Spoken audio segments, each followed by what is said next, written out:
Charlie's Superhero Underpants by Paul Bright and Lee Wildish. And this is published by Scholastics. And they are letting us read this. Pow! Charlie's Superhero Underpants.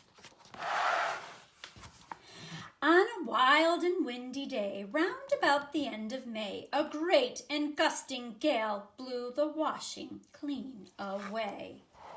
Socks and vests, a woolly hat, but far worse than all of that, young Charlie's superhero underpants. Pow!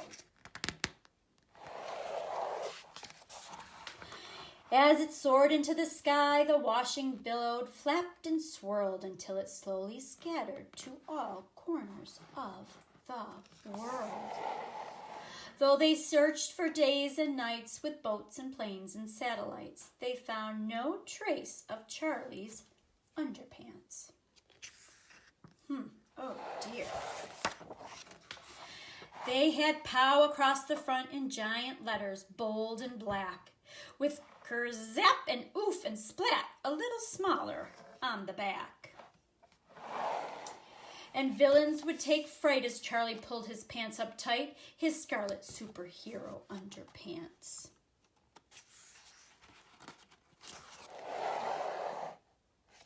Charlie packed some sandwiches, some sardines, and some soap, a mirror, fan, and toothbrush, and a big brass telescope.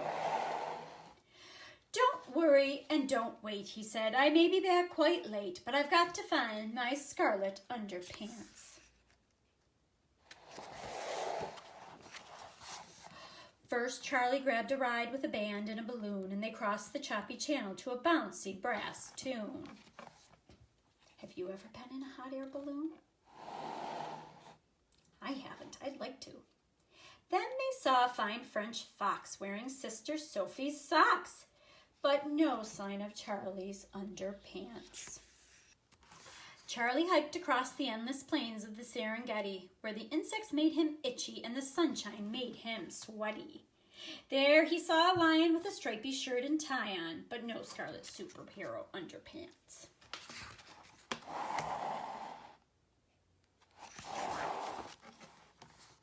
Charlie climbed and clambered up the plateau of Peru, where the breeze that blows at night makes you shiver through and through. He found a pair of llamas wearing Brother Ben's pajamas, but he couldn't find his scarlet underpants. Charlie searched the length of the mighty Mississippi, though the Mississippi's muddy and the mud all soft and slippy. And an alligator sat wearing Grandpa's woolly hat, but he wasn't wearing Charlie's underpants. Charlie was fed up.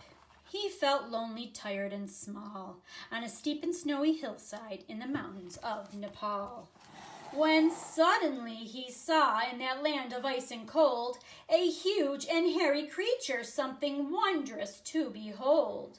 Charlie blinked and rubbed his eyes. It couldn't be. It could.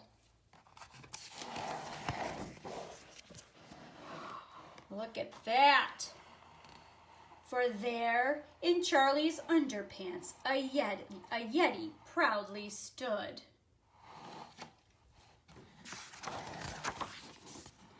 My underpants, cried Charlie. They're the ones I love the most. But they're mine now, growled the yeti, and they keep me warm as toast.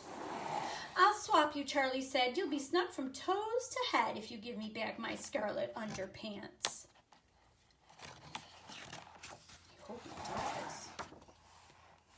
Charlie thanked the yeti, and he pulled his pants up tight.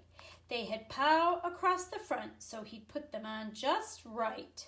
He raised one arm up high and he flew into the sky in his scarlet superhero underpants.